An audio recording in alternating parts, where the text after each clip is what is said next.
Ito siya, purihin ng Panginoon. So salamat sa Panginoon. Sino naman yung mga membro natin na ngayon lang, first time nyo ngayong Sunday? Meron ba? First time? Oo, meron din. Mag-asawa nila, Brother Mark. Amen. Mag-asawa. Purihin ng Panginoon. Meron pa? First time? Sige, palakpakan natin yung mga first time.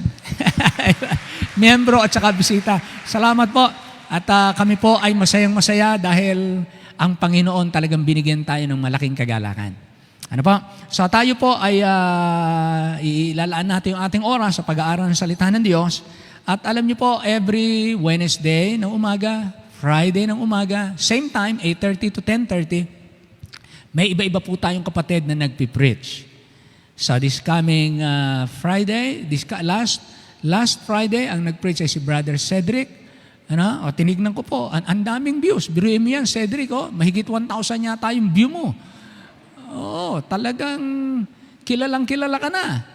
Kaya hindi ka na makakatakas. Dire-diretsuhin mo na. Lahat kayong mga nag-preach. Alam niyo po, pag kayo tumayo dito, nag-preach kayo, dahil ito'y naka-live stream, hindi mong mababa sa 500 yung nakikinig sa inyo. Kaya salamat sa Panginoon. Kaya kapag kayo po ay naka-program, naka-schedule, do your best. Do your best. Prepare in life, sa inyong daily life, prepare sa inyong dahil ito'y opportunity to be a blessing na ibinibigay po sa inyo ng Panginoon. Okay po, tayo po'y tumayong lahat. Bubuksan po natin ating Bible, Philippians chapter 4, 10 to 14. 10 to 14. Philippians 4, 10 to 14. Last Saturday, na-extend po natin yung atin pong feeding sa atin pong mga tricycle driver dito sa Putatan. Tricycle driver dun sa Green Heights. We prayed for them. Nagtipon yung mga tricycle drivers. We prayed for them. Nagtipon yung mga tricycle doon. We prayed for them. At mga kapatid, naging bukas po ang pinto ng Diyos sa atin. So mga kapatid, ang kailangan lang po, we do it. Gawin lang po natin. Kaya salamat po sa lahat ng nakasupport sa gawain dahil hindi po natin kayang ubusin. Nawa ma-reach pa po natin ang mga bus drivers, jeepney drivers, mga yung mga van drivers, yung mga Grab drivers, pati mga screw drivers. Hindi, iba na pala yun. Iba na yun. Okay. Well, salamat po sa Panginoon at tayo po may opportunity to be a blessing as a church. Philippians 4, 10 to 14. Sama-sama po nating basahin. Hayaan natin ang ating boses, gamitin, instrumento, parang salita ng Diyos, umalingaw-ngaw. Alright, read with me, verse 10, begin. But I rejoice in the Lord greatly, that now at the last your care of me had flourished again, wherein ye were also careful, but ye lacked opportunity. Not that I speak in respect of want, for I have learned in whatsoever state I am, therewith to be content. I know both how to be abased, and I know how to abound. Everywhere and in all things I am instructed, both to be full and to be hungry, both to abound and to suffer need. I can do all things through Christ, which strengtheneth me. Notwithstanding, ye have well done, that ye did communicate with my affliction. Ito po ay prison epistle na tinatawag. Marami po siyang prison epistles. Mga isinulat niya habang siya ay nakabilanggo. Kaya nga po, hindi ang bilangguan, hindi ang masamang karanasan ay hadlang para makagawa ng mabuti. Maging ang ganitong COVID season na ating tinatawag na parang masama na nangyayari ay hindi po nakahadlang sa ating simbahan at sa maraming simbahan para makagawa ng mabuti. Maging sa ating mga mananampalataya. Kaya ng panahong ito, si Apostle Paul ay nasa loob ng bilangguan. He was punished, locked in a dark, cold prison underground. He was alone, far from his loved ones, He was not guilty of any crime. He's having a clear conscience, but he was guilty of being a loyal and faithful follower of Christ. And yet, siya ang nagsasabi, but I rejoice in the Lord greatly. Mga kapatid, ang atin pong pagtutuunan ng pansin, alive and well. Alive and well. Ama naming Diyos, maraming salamat po sa inyo. Maaring ang mga mananampalataya ng panahon na si Apostol Pablo ay nakasalukuyang nakabilanggo. Sila po ay nag-aalala ng siya ay dinakip. Marahil ang nag-alala ng siya ay malamang inilagay sa loob ng bilangguan at itinuring na isang masamang tao. Ngunit sa loob ng bilangguan, sa kalooban, sa puso, sa isip at sa espiritu ni Apostol Pablo, kagalakan ang nag-uumapaw sa kanyang puso. There is rejoicing inside that dungeon, the prison cell.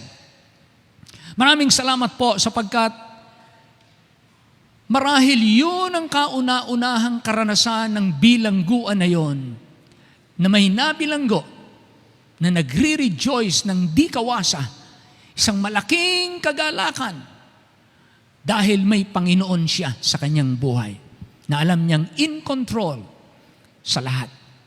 Kaya Panginoon, kami man, anuman ang naranasan namin sa aming mga negosyo, sa aming kalusugan, sa aming kamag-anakan, sa aming pamayanan, sa aming bansa, sa aming nagdaan, anuman ang nagdaan, we can still rejoice greatly in the Lord. We can be alive and well in the midst of this pandemic season. Kaya Panginoon, dalangin namin, ikaw na po ang magpala habang amin pong ninanamnam ang iyong salita. Ikaw po ang maghandog at magpakain sa kaluluwa at espiritu ng inyong mga anak, narito man o nasa labas man ng simbahan. Muli po, sa iyo namin lahat ihahatid, itataas ang aming mga papurit pasalamat. Lord, to you belongs all the praises and thanksgiving and honor and glory. Lahat ng ito'y binabalik namin sa inyo at dalangin ang iyong pagpapala sa pangalan po lamang ng aming Panginoong Hesus, at lahat po'y magsabi ng malakas na Amen. Amen. Amen. Lahat po tayo makaupo na po. Amen. Salamat po sa Panginoon. Alive and well. Kadalasan ko po itong nadidinig, itong salitang ito pagkatapos ng mga bagyo o kaya bumabagyo. Kumusta kayo? Kinukumusta natin, let's say, sa digmaan. Let's say sa mga nagdaang dilubyo o mga baha o kaya ay mga sakuna o mga trahedya o kaya hisalot. At ang isang tao ay kinumusta mo o marahil kamag-anak mo. At kapag ang sinabi siya, I'm alive and well. Nagkakaroon po tayo ng kaaliwan sapagkat nasabi po nung tao na I'm alive and well. Well, hindi po ito sinabi letra por letra ni Apostle Paul, pero habang binabasa ko po ang mga talatang ito, waring ito ang lumalabas na spirit na sinasabi ni Paul, I am here imprisoned, not having committed any crime against mankind, but I am rejoicing in the Lord greatly. I'm alive and well. Don't worry about me. Huwag kayong malungkot. Huwag kayong mag-alala. Now, what do we mean by the word alive? The word alive means I'm not dead. It means I'm still breathing. I'm moving. I am energetic. I am functioning. I am flourishing. Yun po ang ibig sabihin ng alive. Kaya nang sabihin po ni Apostle Paul, I rejoice greatly in the Lord. And so on, sabi niya, I can do all things through Christ. Lahat ng yan, pag binasa niyo po, kung aking iipunin ang spirit ng kanyang pananalita, sinasabi niyang, in the Lord, I am alive and well. I am breathing, I am moving, I am energetic, I am still functioning, I am flourishing. That's the word alive means. What do we mean by the word well? The word well means thriving. Thriving or satisfying, comfortable, blooming, in good condition, in an excellent shape. Well, imaginein po ninyo, yung mga nasa labas ng bilangguan, they were sad. They were problematic. They were discouraged. And here is Apostle Paul. Here was a man inside the prison cell, in the dungeon, alone, far from his loved ones. He's rejoicing. He's still functioning. He is flourishing. He is glorying, growing. He is energetic. He is in an excellent shape. He felt comfortable inside. And he's blooming. Wow! Now imagine niyo po ang ganitong klase ng pagkatao na lalo na ito na mamumuadkad, lalo na itong mamumunga at lalong magiging malayang maglingkod at maging energetic, kung siya ay wala sa bilangguan, yun ang iniisip natin. Pero kay Apostle Paul, walang pagkakaiba na siya'y malaya at siya'y nakabilanggo, sabi niya, I'm alive and well. I'm alive and well. Now, tingnan niyo po, meron palang ganitong klase ng karanasan ng tao na kahit saan tayo ilagay, hindi ang nagbabago yung kalagayan ng iyong pagkataong panloob. Of course, kahit na ako ay malaya sa labas, pero ang aking panloob ay dry, kagaya ng dry bones, kay Ezekiel, walang makitang pag-asa, then hindi ko ma-enjoy yung aking freedom. Hindi ko ma-enjoy yung aking resources. Hindi ko ma-enjoy what is around me. Because there is something wrong. I am sick inside. But if I am alive and well, hindi ang sinasabi niya ako'y okay lang physically dahil siya po'y nakakadena. Siya po'y nakabilanggo. Siya po'y guwardyado. Siya po'y nasa dilim. Siya po'y nag-iisa. Siya po'y pinabayaan. Inilagay doon ang mga kawal. Pero salamat po, ang Panginoon, ang kanyang kagalakan, kaaliwan, kaya kahit siya nag-iisa at anuman ang ganyang kalagayan, kung ano siya sa labas ng malaya, ganon din siya sa loob ng bilangguan kahit nag-iisa. Mga kapatid, hindi po madali na maging kagaya niya, pero pwede po nating marating. So, the Apostle Paul was unlawfully punished, locked in a dark, cold dungeon as his prison underground. He was alone, far from loved ones and friends, suffering for the gospel's sake. He was not guilty of living a sinful life, nor of bringing harm to anyone, but having a clear conscience, but of course, guilty of being a servant and a faithful follower of Christ. He was not dead. He was breathing. He was satisfied in life. He was experiencing the comfort and fellowship of the Holy Spirit inside the prison wall. He was energetic and still functioning according to God's will. He was spiritually in an excellent shape. He was thriving and blooming in a cold, dark dungeon as he was kept there not by the prison guards, not by the prison bars, not by the Roman law only, but by the power and providential love of God. Naroon siya sapagkat ang Diyos ang naghatid sa kanya. Pinahintulot ng Diyos, niloob ng Diyos na siya ay dalahin sa bilangguan sapagkat kung gugustuhin ng Diyos na hindi siya mabilanggo, hindi po siya kayang maibilanggo. Tama po? So pinahintulutan ng Diyos na siya'y makarating doon, maranasan mo yan, Paul, hindi ko yan aalisin sa iyo. Mga kapatid, kung anuman ang nararanasan niyo na waring bilangguan, waring kayo napipigilan, waring kayo natatalian, waring kayo nahihirapan, pinahintulot ng Diyos sa inyo at saka sa akin at sa ating bayan upang tumingin tayo sa Panginoon at siya ang maging nag-iisa na kagalakan ng ating puso't kaluluwa. To be alive and well in this constantly changing world is not only possible, but livable. If God is the one making you alive and well, you are experiencing these few things that we are going to see in Philippians chapter 4, 10 to 14. So let us go to Philippians chapter 4 and verse 10.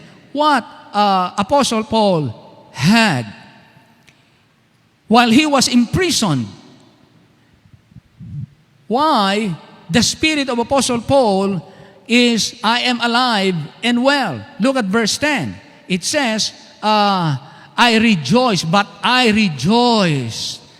There is rejoicing. If you are alive and well, made by God, no? If God is the one making you alive and well, you will experience these things. Number one, you will experience rejoicing. Rejoicing. And this rejoicing is characterized or described as rejoicing in the Lord, and rejoicing greatly, and rejoicing because you cared, somebody cared for Apostle Paul while in trials of life, while he was persecuted and alone, far from his loved ones and suffering. He was rejoicing.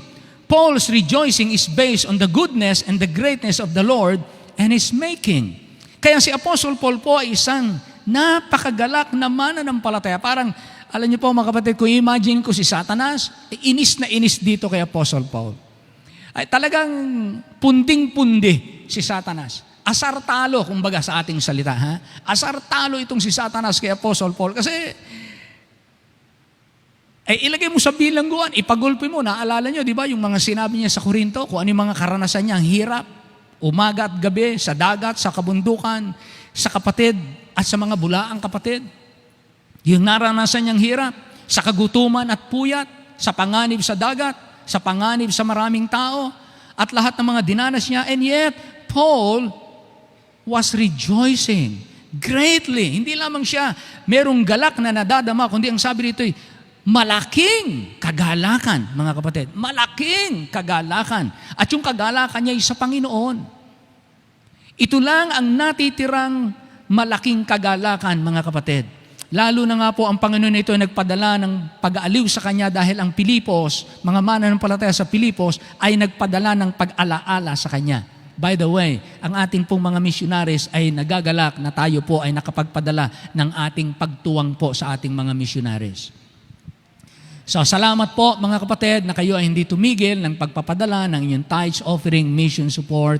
At sabi ko nga po, may nag-text po sa akin from, I think it's Negros, sabi ko kung kilala ito ni Brother Neil, Pastor Ablao, siya po yung matanda ng pastor. At sabi niya, Pastor, kung loloobin ng Panginoon, baka pwede niyo kaming matulungan. Meron po dito kaming 20 pastor na nangangailangan ng tulong, so much affected ng COVID-19. Baka pwede nyo kami, Pastor, kung pwede, mapadalhan nyo kami kahit 10 sakong bigas at hahatiin ko sa 20 pastor. Ano po, makatuwang tayo. Sabi ko, pag-pray nyo po kami, dahil of course, marami nangangailangan at hindi lang po sila ang nangangailangan ng pagtuwang, pero nawa, makatuwang po tayo sa parte roon. Kung meron po tayong 10 sakong bigas, sabi ko, tinanong ko, magkano ang isang sakong bigas? Sabi niya, Pastor, mga 1,900 plus. Almost 2,000. Almost 2,000 ang isang sakong bigas. Kaya kung tayo po ay makakapagpadala, pwede tayong mag-ako-ako ng akin ng isang sako, akin ng isang sako, at makasampung sako tayo, hahatiin nila sa 20, tikakalahating sako sila ng bigas. So mamaya po, paalala nyo sa akin at tayo ay mag-usap-usap dyan. Okay po, so Paul's rejoicing is based on the goodness and now, tingnan po natin, ano bang ikinagagalak ni Paul? Bukod sa siya ay nagagalak sa Panginoon. Tingnan po muna natin. Luke chapter 10 verse 20, ito po yung mga ilang mga bagay na inyong kagagalakan at dapat kagalakan ng mga Kristiyano kahit na anong panahon. Kahit na anong panahon. COVID man yan, gera man, tayo may nasa ICU, tayo man ay dying, ano man ang kalagayan natin. Ito ang dahilan bakit kayo at ako ay magre-rejoice. Luke chapter 10 and verse 20. Ano po nakalagay dito? Notwithstanding, in this rejoice not that the spirits are subject unto you, but rather rejoice because your names are written in heaven. Woo! Sino po sa inyo nakakatiyak your names are written in heaven? Say amen. Rejoice, the Bible says, rejoice. If you know that your names are written in heaven, rejoice. We need to rejoice. We ought to rejoice. Bakit po? Hindi kayang alisin ang ating pangalan, hindi kayang burahin ang ating pangalan, hindi tayo kayang ihiwalay kay Kristo ng anumang kasalukuyan at anumang bukas na mangyayari. Gaano man kadilim, gaano man kasama, gaano man kabigat ang maaring mangyari, mga kapatid, kapag ang pangalan nyo ay nakasulat na sa aklat ng buhay sa langit, hindi na po ito mabubura. Your name will remain and stay written in the book of life. At ang sabi ng Bible, rejoice! Rejoice! Labis-labis ang kahigitan ng pagiging mapalad ng isa tulad mo, isang tulad mo, kung ang pangalan mo ay nakasulat sa aklat ng buhay. Kung ang pangalan mo ay nakasulat sa langit, kaysa sa ikaw ay makapangyarihan dito sa lupa, pero wala ka sa listahan, wala ang iyong pangalan sa listahan ng mga nakasulat na papasok sa langit. If your names are written in heaven, you are truly alive and well when your name is written there. You're alive, made alive by God. So mga kapatid, sapat na yan. Kung alam nyo na nakasulat ang inyong pangalan, kung hindi nyo po tiyak na ang pangalan nyo nakasulat sa aklat ng langit, sa aklat ng buhay, simple lamang po yun. Para ang pangalan nyo po ay masumpungan sa aklat ng buhay, kinakailangan po nagsisi ka ng kasalanan, tinanggap mo si Kristo ang tagapagligtas. Bakit po? Ano ba ang nag-aalis sa tao sa aklat ng buhay? Ang nag-aalis sa tao sa aklat ng buhay ay yung ang tao habang nabubuhay siya dito sa lupa, hindi siya gumawa ng desisyon na magtiwala sa Panginoong Hesus. Hindi siya gumawa ng desisyon na magsisi ng kasalanan at pagtiwalaan si Kristo ang tagapagligtas. Kaya lahat po na nagsisi at nanampalataya, ang pangalan ay nananatiling nakasulat sa aklat ng buhay magpakailan paman. So rejoice. Number 2, Luke chapter 15. Ano pa po ang ating kagagalakan? Luke 15, verse 6 and verse 32. Luke chapter 15 and verse 6. Ang sabi po rito, and when he cometh home, he calleth together his friends and neighbors, saying unto them, rejoice with me, for I have found my sheep which was lost. Then verse 32, ang nawala ay tupa, but sa 32, ang nawala ay tao. Pero nung balik ang taong ito, at ang sabi dito, it was meet that we should make merry and be glad, for this thy brother was dead and is alive again, and was lost and is found. You are truly alive and well when God is using you to bring others to Christ, when you were lost and found. You've been lost and found. So rejoice because a sinner has come home. Una, rejoice because your names are written in heaven. Pangalawa, why you're going to rejoice? Rejoice because a sinner has come home. Nag-funeral service tayo twice sa pamilya po ni Joel Owas. Sino pa yung pinuntahan nating isa? Doon sa may kapitbahay nila, Brother Crispin. May mga professors of faith. Kaya meron po tayong reason to rejoice because a sinner has come home. Nagsishare tayo ng gospel. Kapag ang tao tumatanggap kay Kristo ang tagapagligtas, we rejoice because a sinner has come home. Sabi ng Bible, sa isang makasalanang nagsisisi, nagsasaya ang mga anghel sa langit. Kaya mga kapatid, yun po ang ating laging pakay. Hindi lang tayo nagpapakain ng ating hangad. Silang lahat ay makaabot sa pananampalataya. Pangatlo, bakit po tayo magre-rejoice? Matthew chapter 5 and verse 11. 5:11 ng Matthew. Blessed are ye when men shall revile you and persecute you and shall say all manner of evil against you falsely for my sake. Rejoice and be exceeding glad, for great is your reward in heaven. For so persecuted they the prophets which were before you. You are truly alive and well when you please our Father in heaven, because He is going to reward you. Rejoice because great is your reward in heaven. Meron tayong reward sa langit. May naghihintay na po sa atin, mga kapatid. Ang pangalan natin na nakasulat doon. And then, may mga makasalanan na nadadala natin sa Panginoon. At meron tayong reward sa langit. Number 4, Psalm 5, chapter 5 and verse 11. 5:11. Why you are going to rejoice? Sabi ng Apostle po, I rejoice greatly. ang pangalan ko'y nakasulat sa langit. At ginamit si Apostle Paul, nakikita niya ang mga taong nanunumbalik sa Panginoon. At si Apostle Paul ay umaasa, nakatingin sa kanyang reward pagdating niya sa langit. And number 4, Psalm 5:11, rejoice because God is our defender. Sabi dito, but let all those that put their trust in thee rejoice. Let them ever shout for joy because thou defendest them. Mga kapatid, kung bakit tayo free from virus ngayon sa ating katawan, ipinagtanggol kayo ng Diyos. Iningatan niya kayo. Let them also that love thy name be joyful in thee. Mga kapatid, you are truly alive and well when His hand of protection and blessing is upon you. Kapag ka inalayo ng Panginoon ang kanyang kamay, ano man ang meron tayo, malalanta tayong kagaya ng damo. So rejoice because God is your defender. God is our defender. Number 5, Psalm 118 and verse 24. Psalm 118 and verse 24. Sabi ng Bible, this is the day which the Lord had made. We will rejoice and be glad in it. Na pag binasa niyo po ang Psalm 118 verse 24, ang mga Israelites po, ang mga Hudyo, kinubkob ng kalaban. Hopeless na sila. Wala silang magawa. Talagang talunan sila. Pero alam niyo po, sabi ng mga awit, naglagay ang Diyos, nagbigay siya ng isang araw, babaguhin niya, He will change the game. Instead na sila'y maging talunan, bibigyan siya ng Panginoon ng tagumpay. Kaya sabi niya, this is the day which the Lord had made. We will rejoice and be glad in it. Why? Sapagkat tayo binigyan ng Diyos ng pag-asa. Binigyan niya tayo ng lakas. Tayo kanyang pinapagtagumpay. That's why you are truly alive and well. When in the midst of hopelessness, God gave you the day of hope and victory.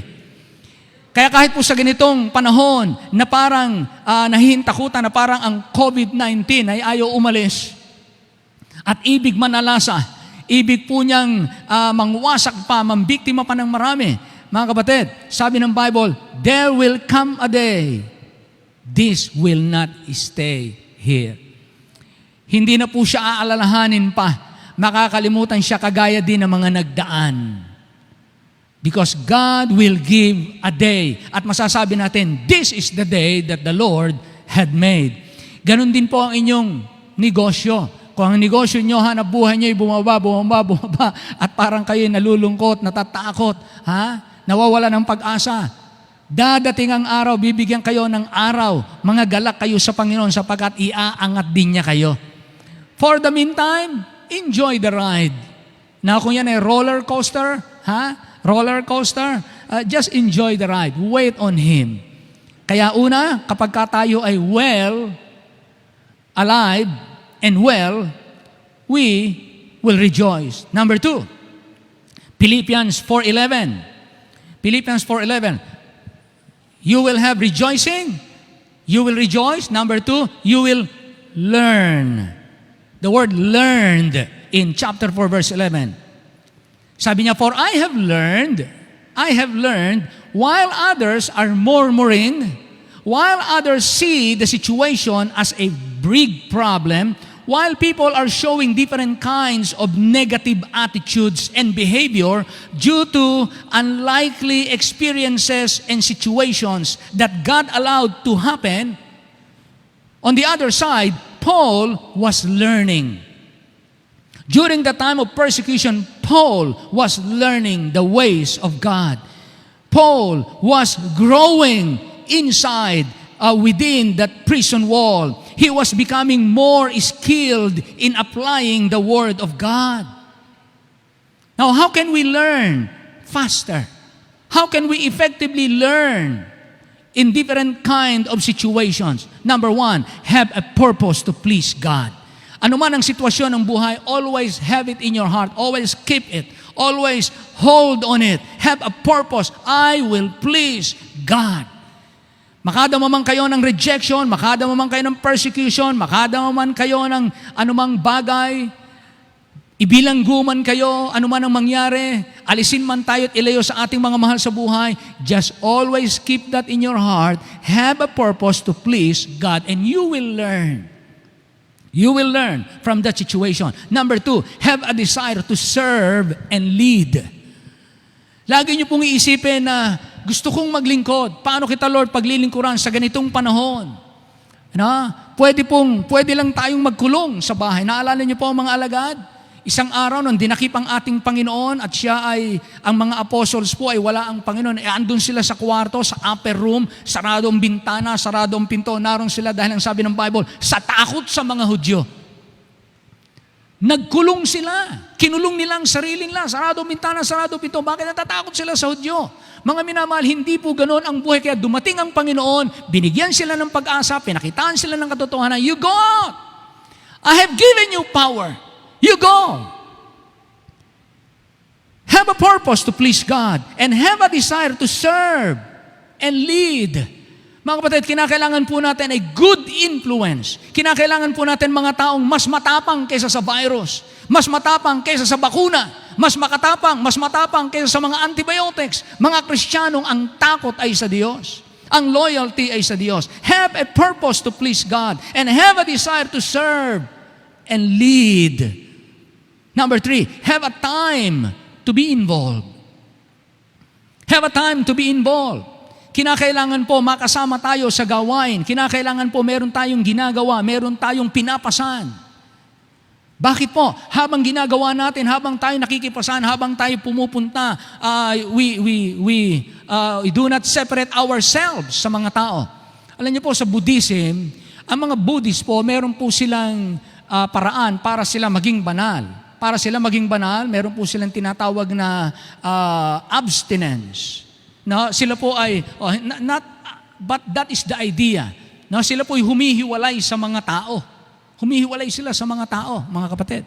Hihiwalay sila sapagkat ang mundo ay makasalanan, ang mundo ay maingay, magulo. Kaya ito pong mga nagpapakabanal, hihiwalay sila, mamumundok sila, magiging mga monk sila. Doon sila mag-i-stay, malayo sa kabihasnan, sa makasalanang mundo, sa matang makasalanan ng tao. At naroon sila, nagpapakabanal. Mga kapatid, hindi po yun ang tama. Si Jesus Christ, sabi niya, go. I'm sending you as sheep in the midst of wolves. Kagaya kayo ng mabuting Samaritano, binigyan ko kayo ng halimbawa, samantalang ang mga relihiyon ay umiiwas sa kaliwa, umiiwas sa kanan. They separate themselves. Ayaw nilang marumihan. Pero yung Good Samaritan, pinuntahan niya yung biktima, ginamot niya, inasikaso niya. Hindi po siya humiwala, hindi siya lumayo. He learned. Have a purpose to please God. Have a desire to serve and lead. Have a time to be involved. Number 4, have a King James Bible that you love. Have a King James Bible that you love. Say amen. You have your Bible, say amen. Have a King James Bible that you love. Meaning, don't just have a Bible. Don't just have a King James Bible. Read your Bible. Love it. Listen to the Word of God. Personally, privately, silently, prayerfully, devotedly. Don't just allow your Bible to be on your table. And then you will pick your Bible on Sunday morning. Don't do that. Have a King James Bible that you love. Because this is God's love letter to you. Number 5, have a life daily filled by the Holy Spirit. Have a life daily filled. Sabi niya, I have learned. Paano ako magiging isang learned disciple of Christ? Paano ako magiging isang learned disciple of Christ? Sabi niya, for I have learned. I have learned. Ito ay gained, skill niya na. Alam niya na po ito. Bakit po? Sapagkat sa isipan niya, sa puso niya, hindi niya inalis na ang layo niya laging lugurin ng Diyos, paglingkuran ang Diyos, at pangunahan ng iba sa paglilingkod sa Diyos. And then, magkaroon ako ng time para talagang naroon ako sa lipunan, naroon ako sa pangangailangan, naroon ako sa paraan ng paglilingkod. Dala-dala ko ang salita ng Diyos, hindi lamang sa aking kamay, kundi sa aking puso, at ang aking buhay ay under the control of the Holy Spirit. Kaya kapag kaganyan ang buhay ng tao, hindi lamang dala-dala niya ang salita ng Diyos, kundi mga minamahal, maganda ang patutuo niya sa kanyang tahanan. Amen. Then, verse 11, chapter 4 and verse 11b, 11a, kanina yung I have learned, and then 11b, sabi niya, contented. Whatsoever state I am, therewith to be content. Content. The word contentment came from two words that means self and sufficiency. Self-sufficiency, not in material things outside or outside the resources. Self-sufficiency in the inward parts, independence on God's resources. It is not something that we are born with, but if Paul learned it, so can we. Paano natutunan ni Apostle Paul na maging kontento sa kanyang sarili? Lagi niyang masabing, walang kulang sa akin. Walang kulang sa akin. Hebrews 13:5. Sabi dito, let your conversation be without covetousness and be content with such things as you have. Kung anong meron ka, ginawa mong iyong best, kung anong meron ka, sabi ng Bible, be content. Believe that you are sufficient because He had said, I will never leave thee nor forsake thee. Kaya naman ang kalagayan, pinananangnan natin yung salita ng Panginoon, hindi kita iiwanan, hindi kita pababayaan, I will never leave thee, I'm always with you. Isa pong anak na babae ang nagrereklamo lagi sa kanyang nanay. Maraming reklamo, maraming alburuto, maraming tampo, maraming simangot ang natatanggap ng nanay sa kanyang anak. So ang ginawa ng kanyang nanay para turuan ng kanyang anak ng tama ng lesson, sabi niya, anak, kumuha ka ng patatas, ng itlog, at saka ng powdered coffee beans. Kumuha ka. So basahin ko po sa inyo ang story. Once upon a time, a daughter complained to her father that her life was miserable and that she didn't know how she was going to make it. She was tired of fighting and struggling all the time. It seemed just as one problem was solved, another one soon followed. Her father, a chef, took her to the kitchen. He filled 3 pots with water and placed each on a high fire. Once the 3 pots began to boil, he placed potatoes in 1 pot, eggs in the 2nd pot, and a ground or powdered coffee beans in the 3rd pot. He then let them sit and boil without saying a word to his daughter. The daughter moaned and impatiently waited, wondering what he was doing. After 20 minutes, he turned off the burners. He took the potatoes out of the pot and placed them in a bowl. He pulled the eggs out and placed them in a bowl. He then ladled the coffee out and placed it in a cup. Turning to her, he asked, "Daughter, what do you see?" "Potatoes, eggs, and coffee," she hastily replied. "Look closer," said the father, "and touch the potatoes." She did and noted that they were soft. He then asked her to take an egg and break it. After pulling off the shell, she observed that the hard-boiled egg. Finally, he asked her to sip the coffee. Its rich aroma brought a smile to her face. "Father, what does this mean?" she asked. He then explained that the potatoes, the eggs, and coffee beans had each faced the same adversity, the boiling water. The same problem, the same experience. However, each one reacted differently. The potato went in strong, hard, and unrelenting, but in boiling water, it became soft and weak. The egg was fragile, with a thin outer shell protecting its liquid interior until it was put in the boiling water. Then the inside of the egg became hard. However, the ground coffee beans were unique. after they were exposed to the boiling water, they changed the water and created something new. The father asked her daughter, "Which one are you? Are you a potato? Are you an egg? Or are you a powdered coffee bean?" When adversity knocks on your door, when problems, when troubles come on your door, how do you respond? Are you a potato? Are you an egg? Or are you a coffee bean? The moral of the story is this: in life, things happen around us. Things happen to us. But the only thing that truly matters is how you choose to react to it and what you make out of it. Life is all about learning, adapting, and converting all the struggles that we experience into something positive and blessing.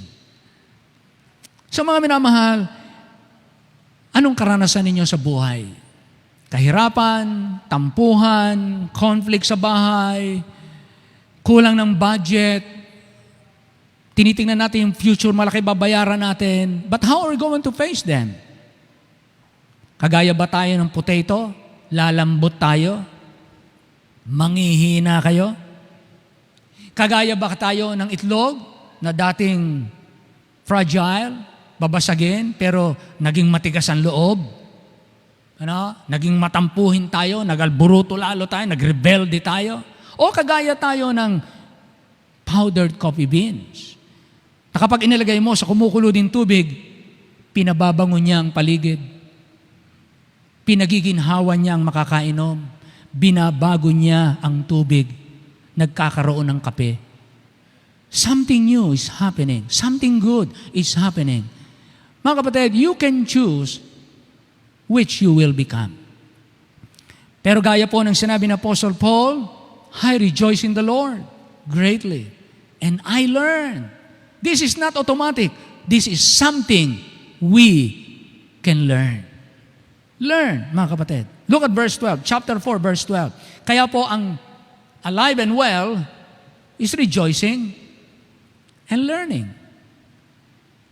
Number 3, 4:12.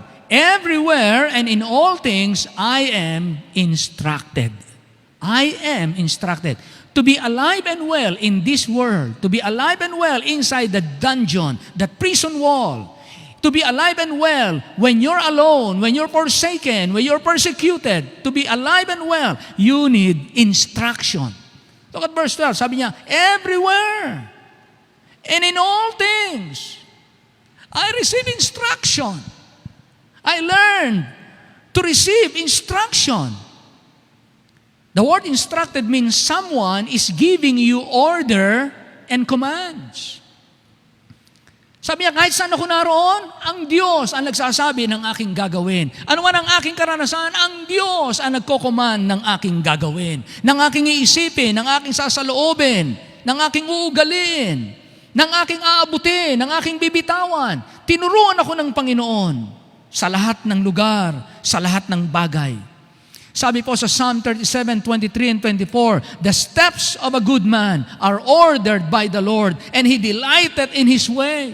Kapag tayo tinuturuan ng Panginoon, gusto nating lalong matuto, gusto nating lalong paakay, gusto nating lalo tayong baguhin, gusto nating lalo niya tayong ituwid. Mga kapatid, gusto natin yung ginagawa ng Diyos sa ating buhay. Pag hindi nyo nagustuhan ang ginagawa ng Diyos sa inyong buhay, you will not learn. Kaya mga kapatid, anuman ang kalagayan, anuman ang karanasan, God is teaching us.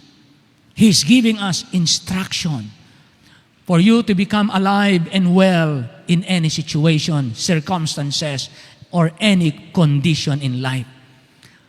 I was instructed everywhere and in all things. I am instructed. Chapter 4, verse 13. Chapter 4, verse 13. Anong sabi niya? I can do all things. Paul, exaggeration naman yata yung sinasabi. Nakabilanggo ka nga dyan paano mo magagawa lahat ng bagay? Ara yatang exaggeration, sobra naman yung sinasabi mo, I can do all things. Hindi mo nga magagawa lahat kasi nakabilanggo ka dyan nakagapos ka nga dyan gwardyado ka nga dyan nag-iisa ka nga dyan So ano yung all things na sinasabi ni Apostle Paul? Well, kinikinala, ini-acknowledge ni Apostle Paul, yung kanyang pagkabilanggo, meron siyang gawain dun sa loob ng bilangguan. May purpose. Ang Diyos na nag-provide sa kanya ng lugar para sa kanya. Sa kanyang kinalalagyan, Paul, gagamitin kita sa lugar na yan. Di ba? Nang siya nakabilanggo, doon naligtas ang Philippian jailer. Amen? Sa bilangguan, naligtas ang Philippian jailer. Why? Habang siya nakabilanggo, ang gusto ko, magpuri ka, manalangin ka, mag-share ka ng gospel, at nang siya nanalangin at sila'y nagpuri, pinalindol ang Diyos, nabuksan ang bilanggo, and then he shared the gospel to the Philippian jailer. The Philippian jailer got saved and his family, and they were baptized that night. That's the beginning of the Philippian church. Kaya meron pong Book of Philippians, merong Philippian church, merong sabi dito, to the bishops and the deacons in Philippi. Nagkaroon ng mga Christian leaders. Why? Because there was a man like Apostle Paul who learned how to be instructed everywhere and in all things. Now, being a learned man and an instructed man and a rejoicing man and a faithful man, now he is productive. Productive, sabi niya, I can do all things. Sabi ng Psalm 1:1-3, Blessed is the man that walketh not in the counsel of the ungodly, nor standeth in the way of sinners, nor sitteth in the seat of the scornful, but his delight is in the law of the Lord, and in his law doth he meditate day and night. He shall be like a tree planted by the rivers of water, that bringeth forth his fruit in his season. His leaf also shall not wither, and whatsoever he doeth shall prosper. Apostle Paul, inside that prison wall, is more productive than many who are free in the outside world. Just imagine, he was being used by God to write an epistle, a book that will encourage churches through many, many years. More than 1,000 years now, this book, this epistle to the Philippians, which Paul wrote inside that prison wall, was being used by God. So mga kapatid, huwag niyo pong pabayaan, huwag po kayong pabulag sa dyablo, na kapag kayo inilagay ng Diyos sa very stressful, depressing, painful experiences, yung karanasan nyo ang magdidikta ano ang iisipin at uugaliin nyo. Huwag yung karanasan ang magdidikta ng ating gagawin. Huwag yung emosyon. Huwag yung ating reaction. Mga kapatid, sabi ng Bible, you need to be instructed by God. And if you are going to be instructed by God, if you will receive instruction from God, you will become productive. You can do the things that God wants you to do in that situation. Chapter 4, verse 13, see. Sabi niya, which strengtheneth me. Para tayo maging productive, kinakailangan natin strong. Siyempre, sabi niya, everywhere, o kung dalhin kita sa ganitong lugar, ng mga tao, welcome ka. Dalhin ka naman kita sa ganitong lugar, ng mga tao ay nire-reject ka. Dalhin naman kita sa ganitong lugar, ng mga tao ay papatayin ka. Dalhin naman kita sa ganitong lugar, ang mga tao hindi nakikinig. At iba't ibang karanasan ang ipararanas ko sa iyo sa iba't ibang lugar na yan. Focus on my instruction. Magtuon ka ng iyong puso't pandinig sa kung ano ang sasabihin ng Diyos sa iyong buhay. And look at verse 13. Kapag nag-focus ka sa instruction ng Diyos, sabi niya, which strengtheneth me. Kasama ng instruction ng Diyos, you will become strengthened. Lalakas po kayo. Now, ang inlagay ko pong salita dito ay flexible. If you will live well, if you're alive and well, wherever, however, whenever. You need to be flexible. Pag sinabi natin flexible, capable of bending easily without breaking. Capable of bending easily without breaking. So kinakaiyan po ang ibig sabihin ng flexible. The ability to move naturally, change directions easily, and adjust when appropriate. Flexibility is a wonderful quality. Think what would happen if an airplane pilot refused to be flexible and change altitude or direction when advised of a dangerous weather system. Tinatawagin siya ng, ewan ko kung anong tawag niyo doon. Pero kung yun ang opisina, at tinatawagin siya, may ganito, mag-change ka ng direction. Huwag kang mag-landing.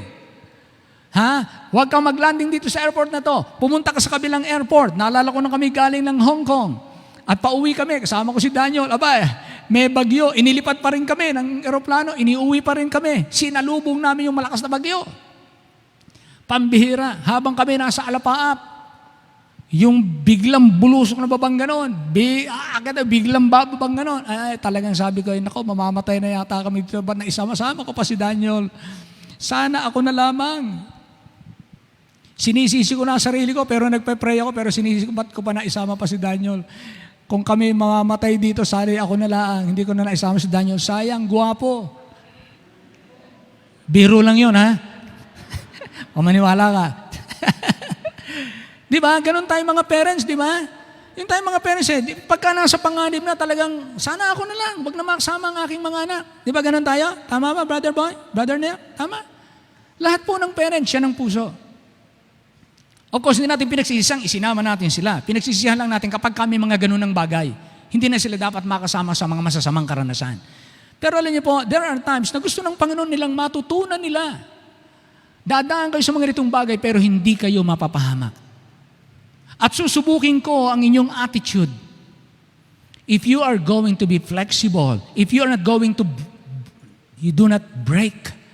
Hindi mababali ang inyong pananalig, ang inyong attitude. So think what would happen. So ang ginawa ng aeroplano, hindi kami binaba dito, dinala po kami sa, ewan ko kung saan kami dinala, ni airport. Mamukot-mukot namin, hindi pala ito dun sa Metro Manila. Sa iba kami binaba. Ay paano kung nagmatigas yung piloto? Yung sinasabi dito na dapat flexible. Flexible. Kaya pag sinabi ng Panginoon, you bend. Kahit na gaano kalakas ang hangin, bend. Paglampas ng hangin, tayo uli. Diretso uli. Grow again. Ganun lang po mga kapatid. Nasalanta ang inyong trabaho, nasalanta ang inyong negosyo, nasalanta ang inyong pag-aaral, salamat po ngayon. Kahit hindi pwede magtipo ng face-to-face, meron tayong online na pag-aaral. Flexibility. Salamat sa ating DepEd na ganun ang ginawa. Salamat po sa klase ng ating curriculum. Matagal na tayong ready sa ganyan dahil talagang kayang-kaya yan ng curriculum ng School of Tomorrow. At sila ngayon lang gumagawa ng ganon. Pero salamat po. Flexible. So, ganun din po ang mga Kristiyano, mga kapatid. Be flexible. Kapag kayo sinalitaan ng inyong mahal sa buhay, ng hindi maganda, binato kayo ng salitang hindi man sinasadya o nakalingatan, binato kayo ng salita na masakit pakinggan, be flexible. Huwag niyong lalabanan yun at sa pamagitan mababali kayo. Huwag. Just bend, then stand up again. Para masaya po ang ating pamilya, masaya po ang trabaho, masaya po ang pananampalataya, masaya ka personal, kapag ka po tayo flexible, less po ang stress. Amen? Yes. Think about what could happen if a car driver refused to let other people merge into the lanes. Diba sa kalsada, merong lane na magkakahiwalay kayo, and then merong lane na magme-merge kayo, magsasama-sama kayo doon. Paano kung ayaw mong sumama doon? Yun ang daan papunta rin sa papupuntahan mo. Gusto mong dumaan sa iba, ayaw mo mag-merge, ayaw mo maging flexible. Well, mahihirapan po tayo mag-travel. It will not work for us. It will work against us. So, what would happen if no one ever adjust? Kung walang mag-a-adjust, di ba? Walang mag-a-adjust. So, be flexible, mga kapatid. To be alive and well, sa ating panahon, tataas po ang presyo ng gasolina. Ng diesel. Kung yung sakyan ay diesel, tataas po ng I think 80 or 90 pesos, centavos. Naalala ko po, nung una, kapag ka nagtataas ng gasolina, reklamo ng mga driver, reklamo ng mga tao. Pag tataas ng presyo ng mga bili, reklamo ng mga tao. Ano ba naman natin? Reklamo ng mga tao. Tinaas pa rin. O di anong ginawa ng mga tao? Nung itaas, wala silang magawa. Di bumili din ng isdang mahalang presyo. Bumili din ng gasolinang mahalang presyo. Nag-adjust sila. Pero bago maka-adjust, puno ng himutok, puno ng bula ang bibig. Naging bad influence, naging mainit ang ulo, naging sira ang araw niya, mag-a-adjust din pala. Wala rin pala siyang magagawa. Kaya alin niyo po mga kapatid, it's better to be flexible. You will enjoy the ride more. Amen? Be flexible. Then, lastly, chapter 4 verse 13. Sabi niya, I can do all things through Christ. Through Christ. All things. Everywhere. In all things. Contented. Instructed. Learned. Rejoicing. Flexible. Productive. Everywhere. In all things. Hindi po nagbago siya. Hindi siya affected. Yung production niya, the same. Madali siya mag-adjust. Sabi nga natin, kung ang alam mo lamang ay pagiging karpintero at bumagyo at walang magpagawa ng bahay, wala ka na magiging trabaho. Kasi hindi ka flexible. You have not learned. Hindi ka natuto ng ibang paraan. Pero kung bumabagyo, marunong kang mamangka, ay di maghahatid ka ng mga nasa baha, ay di makakapera ka din.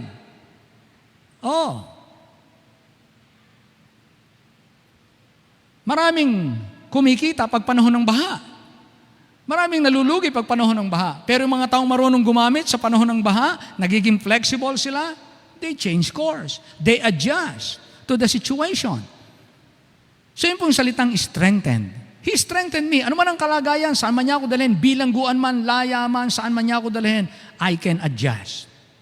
I am able, I can do all things. To sum it up together, all together, in verse 13, sabi niya, lahat ng ito, I became flexible, I keep rejoicing, I am instructed, I am contented, I am productive, because I am complete. Verse 13, sabi niya, through Christ. Sabi sa Colossians 2:13, kapag kay Kristo mo titignan lahat ang sabi niya, and ye are complete in Him. The word complete means having all the necessary parts. Having all the necessary parts. You're complete in Him. Kay Kristo, kumpleto, lahat tuturuan kanya sa lahat ng klase ng buhay. Buhay pag-aasawa, buhay pagninegosyo, buhay paghanap sa problema, buhay pagpapasaya ng relasyon, buhay pagpapalaki ng anak, buhay pagpaparangal ng sarili, buhay pag-aayos ng disiplina. Ano man ang buhay, pagpapaunlad ng pananalapi, ito man ay pananampalataya, pag-aakay man ito ng kaluluwa, pagtitiis man, ano man ang kalagayan, bibigyan ka ni Kristo ng instruction. Bibigyan kanya ng lakas. Gagawin kanyang flexible. Hindi ka magbe-break. Hindi mo maabot yung breaking point. Hindi kayo mabe-burn out. Nakarinig ba kayo ng mga taong na-burn out? Na hindi po sila yung mga walang trabaho. Hindi po sila yung malilitang sweldo. Hindi po sila yung mapangitang bahay. Hindi po sila yung pangitang asawa. Hindi po. Nasa kanila lahat ng mahahangad, maari ng tao. Pero sila ay na-burn out pa rin. Breaking point ng kanilang buhay. Why? Hindi sila flexible. Hindi sila naturuan sa iba't ibang aspeto ng buhay paano mag-uugali ng tama. Kanino niya isasalig ang kanyang pag-asa, ang kanyang tiwala, ang kanyang buhay? Habang tinitingnan ko po ang buhay, naisip ko po, bakit may mga taong mayaman and yet they felt empty? Bakit may mga nagsusuicide na mga sikat, malalaki ang pangalan, magagandang katayuan sa buhay, marami nang naipundar, kinainggitan siya ng marami, pero nabalitaan mo, nag-suicide. Why? Kung lahat na meron siya, nang hinahangad natin, meron siya, bakit nagkaganon siya? Ano pong pinatutunayan nito? Life is complex. Life is complex. Hindi sapat na ilagay mo ang pera, kalayawan, katanyagan, kapangyarihan, kalusugan, paghanga ng mga tao. Hindi sapat na merong kanyan. Life needs more than those things. And the only one that can satisfy your life, that can fill every area of the need of your life is Christ. Kaya sabi ng Bible dito, in Him we are complete. Kaya po si Apostle Paul, ganito ang kanyang naranasan, ganito ang kanyang attitude, ganito nagbubunyi ang kanyang kaluluwa, ganun siya ay naroon. Samantalang maraming mga bilanggo ang malungkot nang sabi nila ay madilim ang aking bukas. Makalabas man ako ng bilangguan nito, wala na magtiwala sa akin, hindi matatanggap ako sa trabaho. Maring ganun ang isipin ng iba. Pero kay Apostle Paul, no, dito pa lang sa loob, I can be productive. I can receive instruction. I can still grow. I can be flexible. I can still rejoice. And I can still be a blessing to those in the outside world. Now just imagine, ibinilanggo mo, hindi napigil. Kung yung mga drug lords, ibinilanggo mo na, ay yung kanilang galamay at yung kanilang influensya, ay nagagawa nila yon, lalo na kapag si Kristo nasa iyong buhay. Handle lang po natin ng tama si Jesus. Sabi niya, in Christ you are complete. And ye are complete in Him which is the head of all principality and power. The last verse I want you to read, 2 Timothy chapter 4 and verse 7. You can be alive and well wherever you are. You can be alive and well wherever you are. The word alive means breathing, moving, functioning. Well means flourishing, in excellent shape, blooming. You can be alive and well in Christ. Everywhere, whenever, whatever, if you are in Christ, if you follow Him, you can live well. Sabi niya rito, for I am now ready to be offered. 2 Timothy is the last epistle written by Apostle Paul. Bago siya mamatay, ito ang kanyang huling sinulat. Ang sabi niya, I am now ready to be offered. Para kay Apostle Paul, ang kamatayan niya ay hindi kamatayan. Ang kanyang kamatayan ay offering. My life is an offering to God. If I die, I didn't just die. My life is an offering. I offer my life to you. Yung mayroon tayong awit na gano'n, Lord, I offer my life to you. I am now ready to be offered. And the time of my departure is at hand. One of these days, the time of your departure, my time of departure will come. Can we say what Paul said in verse 7? I have fought a good fight. I'm alive and well. I have finished my course. I have kept the faith. Henceforth, looking forward, there is laid up for me a crown of righteousness, which the Lord, the righteous judge, shall give me at that day. And not to me only, but to all them also that love His appearing. What a wonderful life story and testimony. ng isang tao na nasa loob ng bilangguan, and yet, he was alive and well. So mga kapatid, wala kayo sa ganung klase, wala ako sa ganung klase, hindi ako nakabilanggo, hindi ako nakagapos. Lalo tayong may karapatan at may kalayaan na tayo po ay magsaya, mga galak, tayo po ay matuto, tayo ay makontento, tayo po ay maturuan, tayo ay maging productive, maging flexible, at makadama tayo ng tayo ay kumpleto sa buhay. Kaya anuman ang atin pong harapin, meron tayong kahandaan. Kaya niyong lumaban, kaya niyong tapusin ang inyong takbuhin, kaya niyong ingatan ang inyong pananampalataya. At umasa kayo, hindi kayo pababayaan at lilimutin ng Diyos, meron siyang gantimpala, lalo na sa mga nagmamahal sa kanyang muling pagpapakita. Mga kapatid, I'm excited about the rapture. Habang narito po tayo sa buhay na ito, let's be excited to serve God. Let us be alive and well. Habang tayo naghihintay. Amen? Amen. Alive and well in the Lord. Ama naming Diyos, maraming salamat po sa inyo. Purihin ka sa inyong kadakilaan, sa ginawa mo sa buhay ni Apostle Paul. Nang ginawa mo sa kanya, hindi lang para sa kanya. Ang ginawa mo sa kanya ay kapahayagan upang sa pamamagitan niya, matuto kami sa pagkabasa namin ng kanyang buhay at karanasan, ng mga katotohanan na kanyang binigkas, kanyang isinulat upang kami sa ganitong panahon, year 2020 na mga mananampalataya. Sa pagkabasa namin, kami rin ay magkaroon ng kagalakan sapagkat dadaan din kami sa iba't ibang karanasan. Matutunan namin maging sufficient or self-sufficient because of God's resources na ipinangako sa amin. Matutunan namin tumanggap ng aral, ng instruction, ng command, at kami po ay maging productive, maging involved kami, maging flexible kami, maging productive kami. Sa lahat ng ito, Panginoon, huwag kaming makadama na may kulang.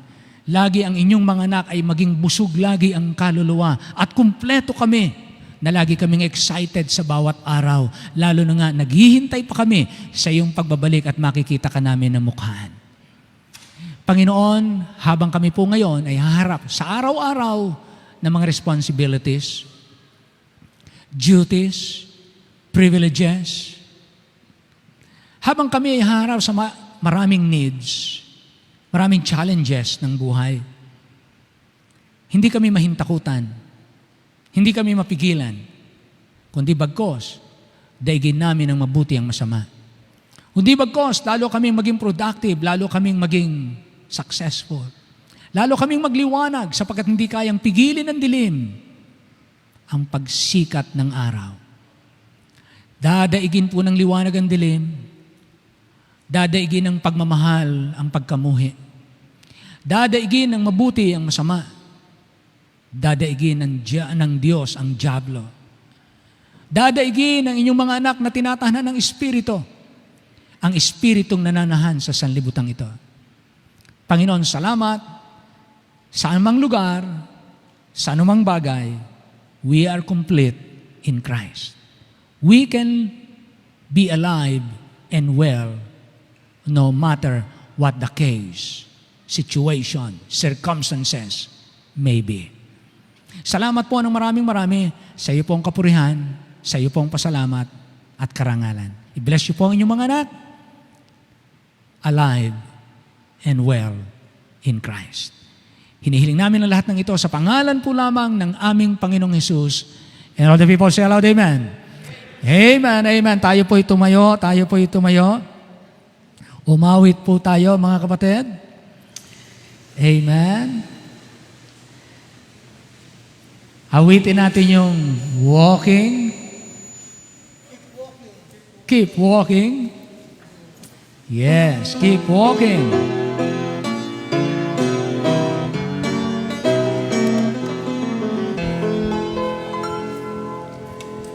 Jesus wants to keep us in His care. Everywhere we go, He's always there. He can give us joy beyond compare. Walking in the goodness of the Lord. Keep walking with the Lord all the way. Trusting in His word every day. Keep looking for the sun. Watch and pray. Keep walking, trusting all the way. Looking, watching, praying every day. If we follow Jesus, He will lead. He will then supply our every need. Absolute success is guaranteed. Walking in the goodness of the Lord. Keep walking with the Lord. Walk with the Lord every day. Trusting in His word every day. Keep looking for the sun. Watch and pray. Keep walking, trusting all the way. Looking, watching, praying every day. Jesus is our Savior, God and King. We can look to Him for everything. After all is done, let's shout and sing.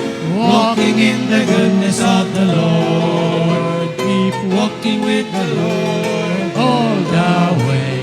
Keep trusting in His word every day. Keep looking for the sun. Watch and pray. Keep walking, trusting all the way. Looking, watching, praying. Again on the chorus, everyone. Keep walking with the Lord all the way. Keep trusting in His word every day. Keep looking for the sun. Watch and pray. Keep walking, trusting all the way. Looking, watching, praying every day. All the people say amen? Amen. Tayo po magtipon po ng ating mga kaloob. Hilingin po natin. Brother Boy, will you please come? Pasalamatan niyo po yung ating mga kaloob na titipunin. Ipanalangin po ang ating mga kapatiran. At i-bless po ang ating bayan. Okay, manalangin po tayo mga kapatid.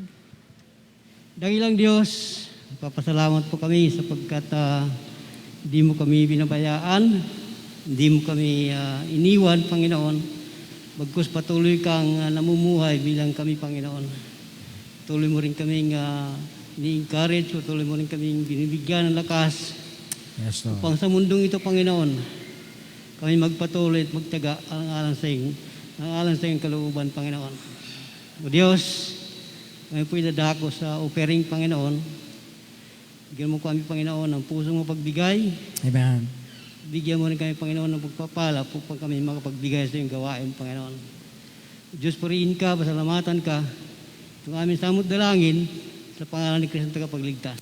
Amen. Amen. Amen. Nakaupo na po tayo.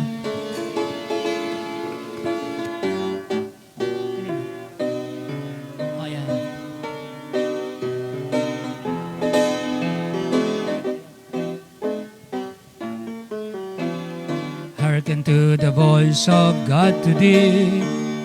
Is there anything too hard for me?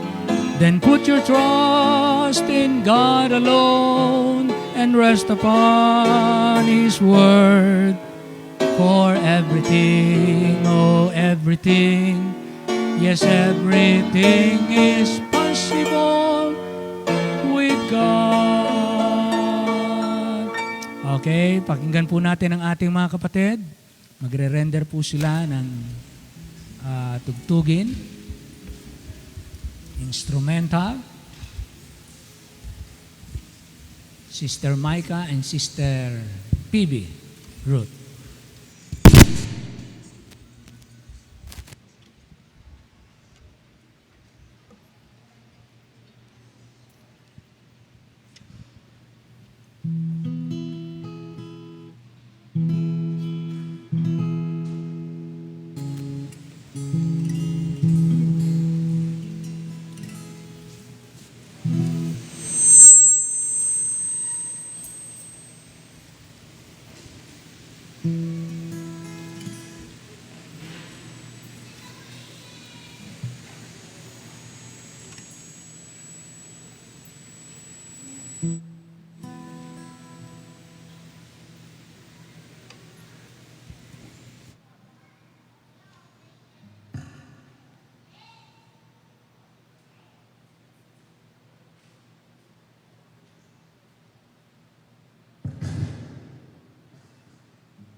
Thank you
mga kapatid. Salamat po sa inyo sa inyong mga alay sa Panginoon.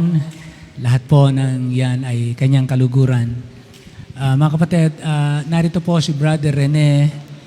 Pumanaw na po ang ating kapatid na si Brother Lorenzo. Sa hindi pa po nakakaalam, si Brother Lorenzo po ay yumao na. Kinuha na po ng Panginoon. Ito pong last week lang. I think Sabado ba or Friday? Ano po? At gusto po nating tumuwang. Kami po ng mga church workers, nag-ambag-ambag na po kami, nagpakaltas na po kami sa aming mga support. So gusto po nating i-open sa mga ibig pa. Na, wala naman po ditong pupuwersahin natin, kundi lahat po ng meron kayong bukas na kalooban para makatuwang. Si Brother Rene po, hindi man po yan perfect na manggagawa, pero nanatili po siya sa pananampalataya. Naging kasama natin siya, naging katuwang natin, at isa po siya sa talagang pinanghawakan niya ang salita ng Diyos. Kaya I'm proud of our brother. I'm proud of our brother. I wept. Hiniyakan ko po ang kanyang pagpanaw. Hindi po madali sa akin na katulad niya ay mawala sa atin. Kasi matagal ko po siya nakasama mula pa nung ako'y binata. Nakasama ko na po yan si Brother Lorenzo. Ako po'y ginamit ng Panginoon sa kanya para maakay siya dito sa Christ. Binata pa ako nung hindi pa ako nag-aaral sa Bible School, nang mag-open ako ng Bible study sa Kupang na mag-isa, at siya ay isa sa tumugon. Kaya matagal po kami nagkasama. So salamat sa Panginoon sapagkat ngayon magkapiling na po sila. Isa po natin ipapanalangin, alalahanin si Tatang Romy dahil siya po ay ngayon nakikipagbaka sa hindi natin malaman kung ano ang desisyon ng Panginoon kung kukunin siya o hindi. Pero of course, we keep on praying for him. Okay po, so tayo po ay magkakaroon ng offering, special offering para po kay Brother Rene. Ano po? Si Brother Rene ang kukuha, sa kanya natin papadala, tulong natin po sa kanyang pamilya. Ito po ay alang-alang para kay Brother Lorenzo. Nandito si Brother Rene? Pakitaas nga po, Brother Rene. Where are you? Ayun si Brother Rene. Okay. So, sige po, hingin po natin, pwede yung ating offering basket, dito na po. Sige, mga kapatid, pakinga. So, yun lang po. This is Malaya. Sa following Sunday po, sisikapin natin, hindi na po ganyan ang gagawin natin. Kasi po may iniiwasan para po sa kalusugan at part ng protection. Hindi na po natin iuuli na maghahawak-hawak ng ganyan, iuuli ang offering basket. Ilalagay na lang po dito yung offering basket at tayo na po maglalagay sa offering box. Tingnan natin kung yun ang magagawa natin para at least yung lahat ng gusto, you can come, ilagay yung offering natin. Kung hindi, walang pipilit sa'yo, walang lalapit sa'yo para hingan. Isa po yun. Sige po, lang po dyan.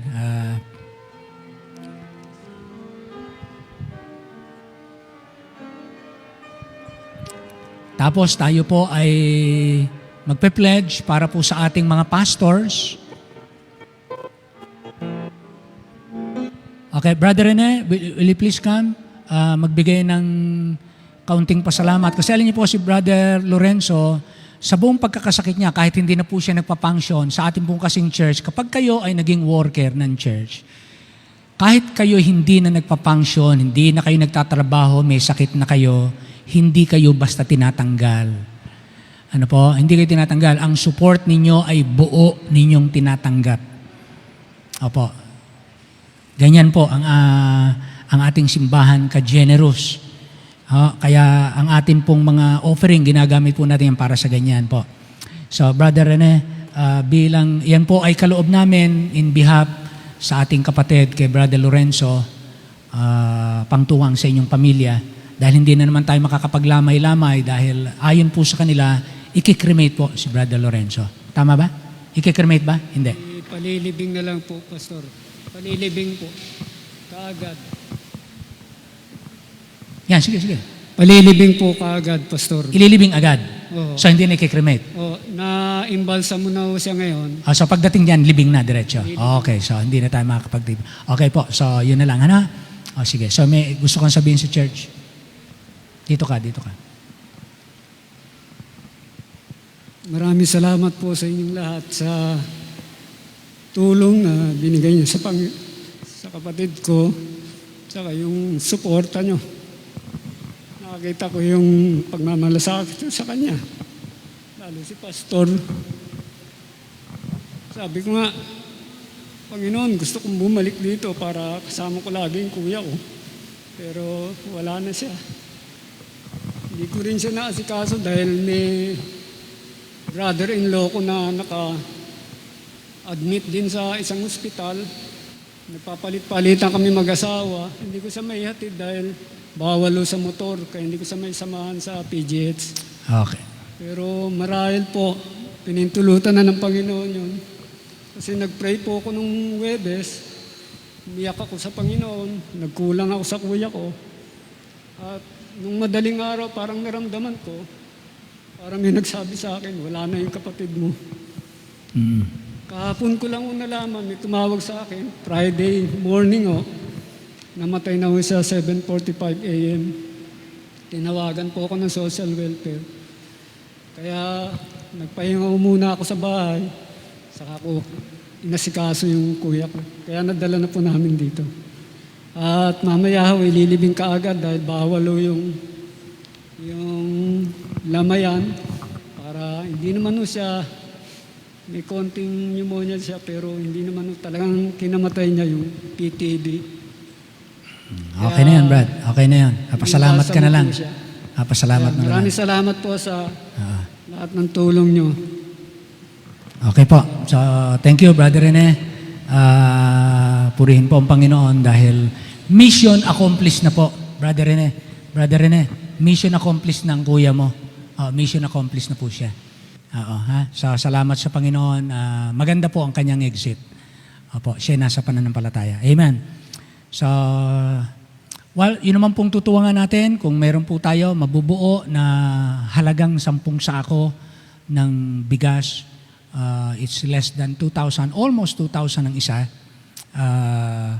Sino ang pwede kayo magbigay ng 1,000, kalahati, 1,000, buo, 1 sack.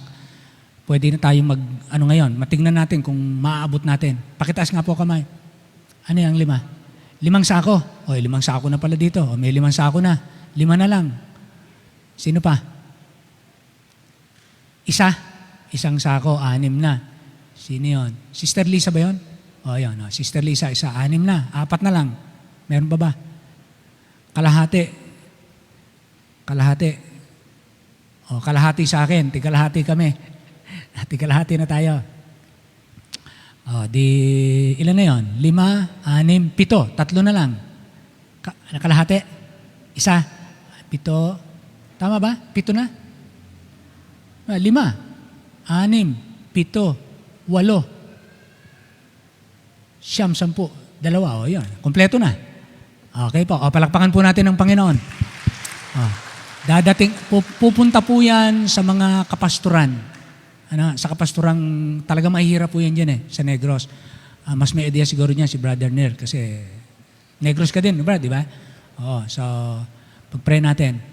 Kaya, salamat sa Panginoon. Tapos, yung mga missionaries naman natin, sa susunod natin bigyan din natin ng tigkakalahating sako para naman baka, yung mga missionaries natin sa Christ, kayo naman ay tumatanggap ng magagawa ng simbahan. Ito naman minsan lang. Ha? Wag niyo nawa ay wag itong panggalingan ng paghahanap, ha? Yes, 2 kay Sister Jing, 5 kay Brother Francis, tigkalahati kami ni Brother Ulysses, 1 kay Sister Ethel, 1 kay Sister Lisa. Okay na pa? Ngayon, kung meron pa po sa inyong gustong magbigay, hindi na natin sa kanila ibibigay. Bigay naman natin doon naman sa ating mga missionaries. Ha? Saka naman po tayo magpadala. Okay po. Meron pa ba? Wala na? Yes, birthday. Awitan po natin yung mga nagdiriwang ng kanilang kaarawan. Amen. Narito ang ating kapatid. Ayan po yung ating account number. Kayo po ng mga kasama namin. If the Word of God is a blessing, the church is a blessing, you believe in what we are doing, you want to be a part of the Lord's work. Actually, meron po tayong hindi pa nababaptize, gustong magpabaptize, hindi lang mabaptize, gawa nitong sitwasyon, pero nagpapadala ng kanyang tithes. Hindi pa miyembro, ha? Nagpapadala ng kanyang tithes. Kaya kung kayo, miyembro, magtapat tayo. Dahil tayo'y nakikinabang sa Diyos. Kahit walang church, nakikinabang tayo sa Diyos. How much more na meron?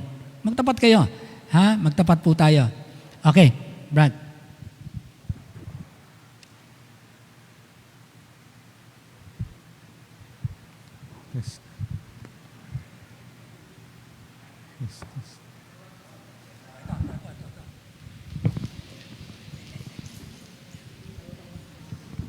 Yes.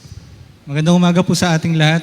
Ating pong batiin na happy birthday po si Brother John Maverick, si Sister Cassandra, and si Sister Joanne.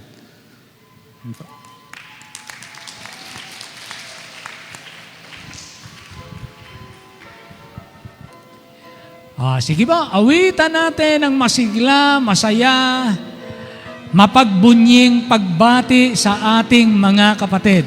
Ha? Minsan lang yan sa 1 taon dumarating. At yung iba, hindi na po inabot. Awitan po natin. Everyone sing with me. Once again has come your birthday. Once again the time has come. What a lovely gift from Jesus. He has given you one more year. Happy time, your birthday. Happy time this year.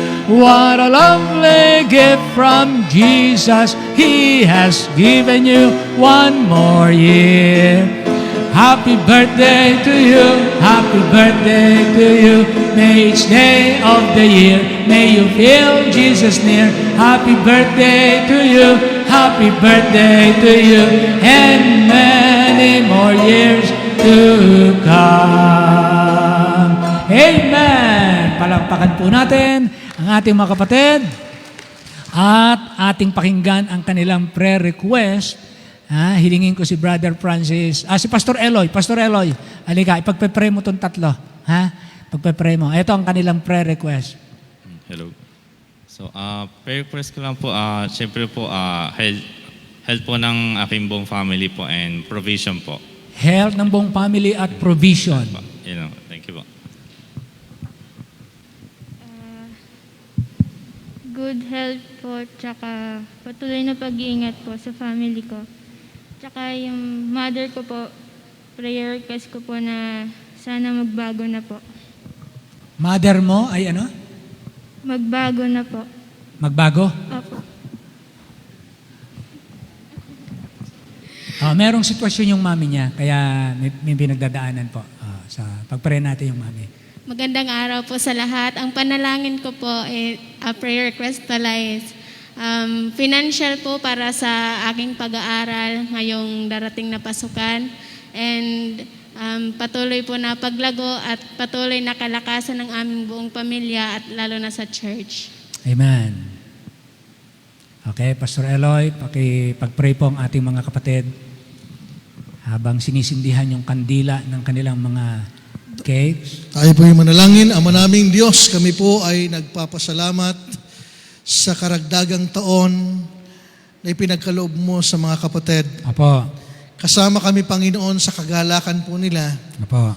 Kasama po kaming nagpupuri sa iyong kabutihan sa kanilang buhay.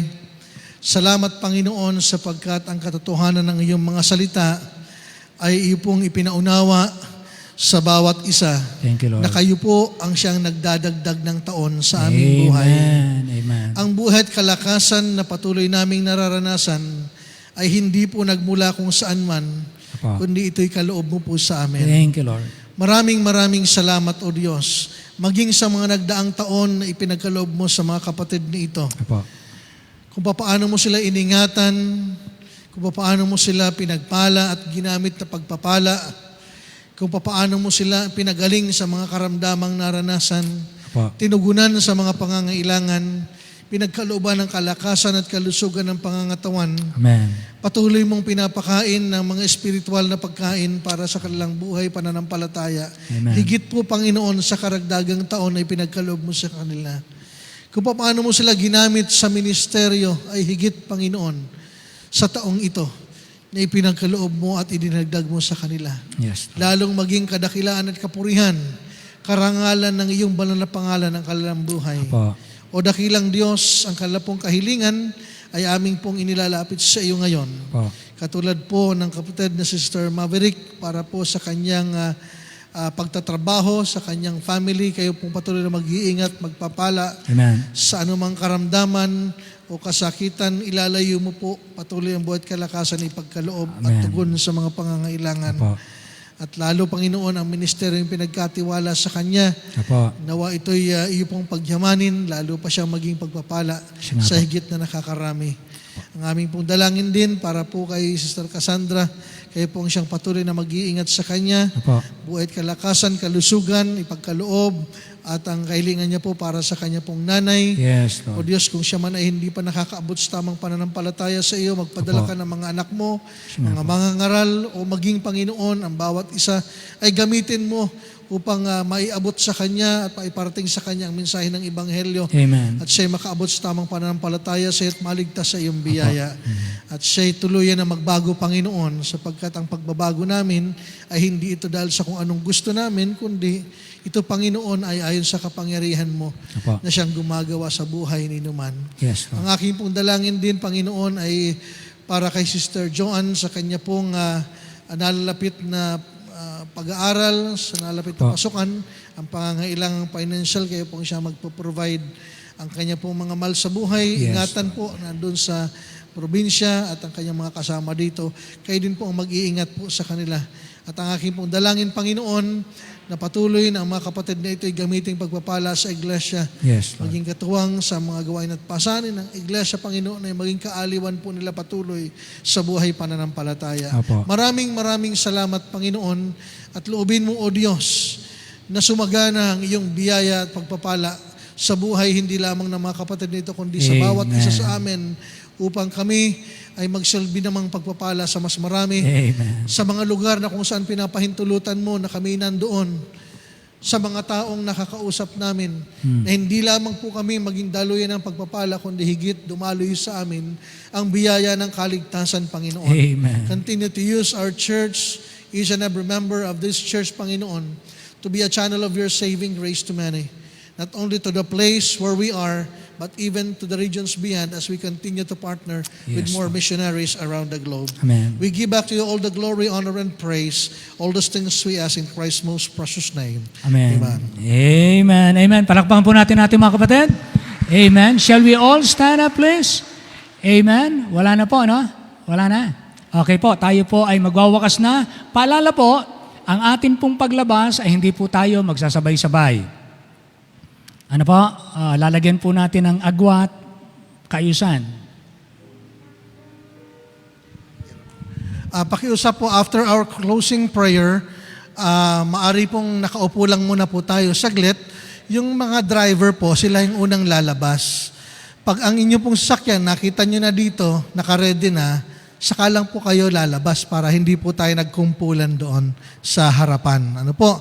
Yung mga driver po, after the closing prayer, kayo po yung unang lalabas. Ano po?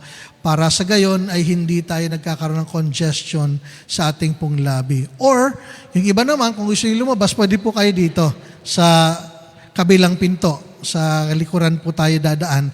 Okay lang po yan. Huwag lang po tayo magkaroon ng congestion sa lobby po natin. Magandang umaga po.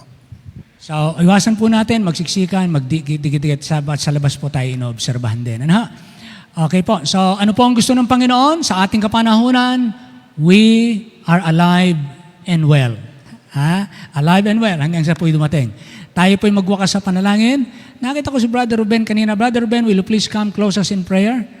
Brother Ruben Balangge, close us in prayer. Halika, Brother Ruben. Isa sa ating mga tatay,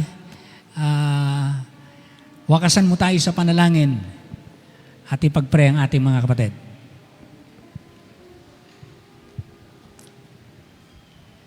Dito, Brother Ruben. Para...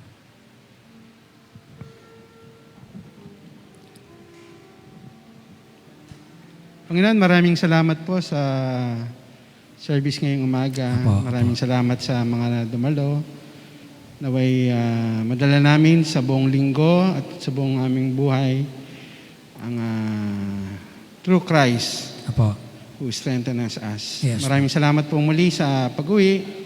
Ingatan kami at maiwasan namin ang sakit Apo. na COVID-19 upang sa ganun ay Yes, Lord. hindi kami mahirapan sa pandemic na ito, Panginoon. Apo. Salamat pong muli. Ito ang aming panalangin sa pangalan ni Jesus. Amen. Amen. All the people say aloud, amen. Amen, amen. We are alive and well in Christ. Keep serving Him. Salamat po sa lahat.